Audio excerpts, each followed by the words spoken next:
Bien, donc dans cette capsule, on va, toujours dans le chapitre 2, voir les mécanismes de diversification des êtres vivants.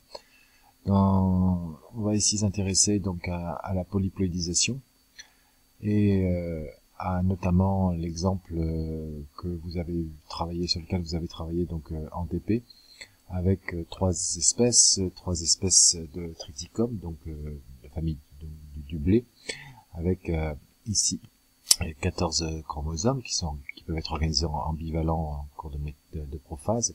Ici 28 et ici 42, toujours groupés en paires lors de la prophase.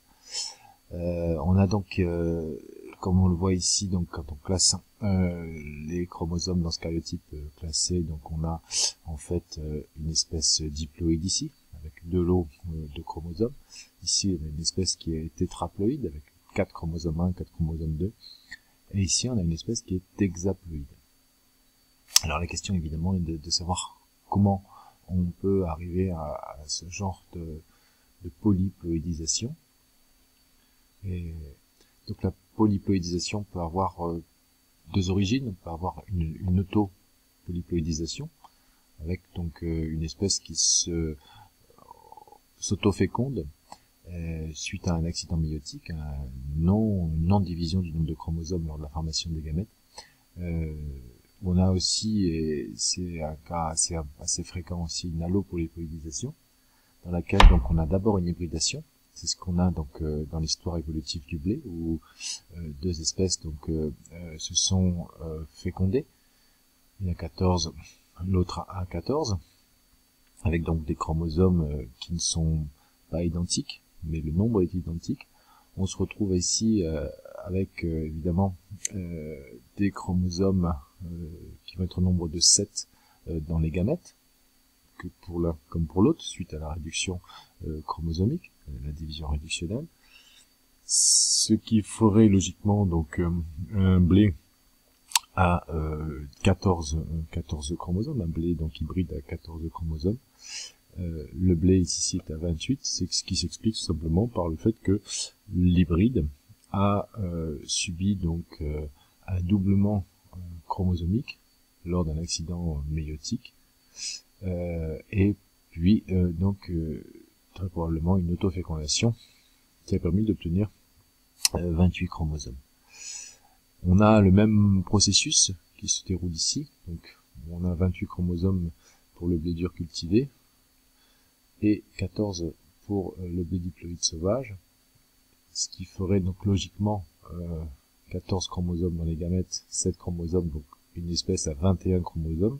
On a ici 42 chromosomes qui correspond à un blé donc hexaploïde, comme on l'a vu tout à l'heure, qui s'explique là encore une fois par, à la suite de l'hybridation, un doublement du nombre de chromosomes lors d'un accident méiotique, puis une autofécondation. La plupart des hybrides au départ sont stériles.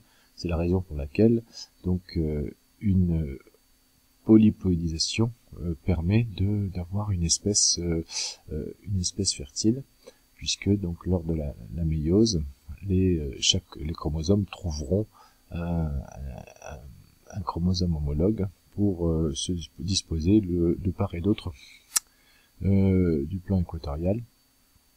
C'est un phénomène donc qui permet de créer de nouvelles espèces donc fertiles, et des espèces qui ont souvent des caractères très intéressants, avec des tailles ou des rendements ou en tout cas des qualités qui sont souvent très intéressants au niveau agronomique. Donc ici on a un schéma donc qui permet de voir les différentes étapes de la polyploïdisation, avec une hybridation entre une espèce A et une espèce B, une espèce A qui a 4 chromosomes diploïdes, une espèce B qui a 6 chromosomes, donc diploïdes. On obtient donc pour l'espèce A des gamètes n égale 2, donc 2 chromosomes, et n égale 3 pour l'espèce B. La fusion des gamètes donne une cellule œuf avec 5 chromosomes. Si on a une mitose anormale, on aura une mitose, donc une cellule qui sera 2n égale 10, et par méiose, on aura des gamètes n égale 5. Par autofécondation, on aura une cellule et donc une espèce et 2n égale 10. Ça, donc la polyploïdisation est un mécanisme qui est très fréquent chez les végétaux. Quand on dit très fréquent, ça veut dire qu'il y a de nombreuses espèces qui sont polyploïdes, et au moins 70% des espèces végétales. C'est pas nécessairement le cas pour beaucoup d'animaux. Alors, c'est quand on regarde l'arbre phylogénétique des différentes espèces, on voit que, par exemple, chez les mammifères, seule une espèce de rat a subi donc la polyploïdisation.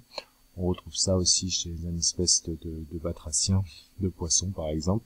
Par contre, la grande majorité des végétaux ont eu un événement de polyploïdisation lors de leur histoire.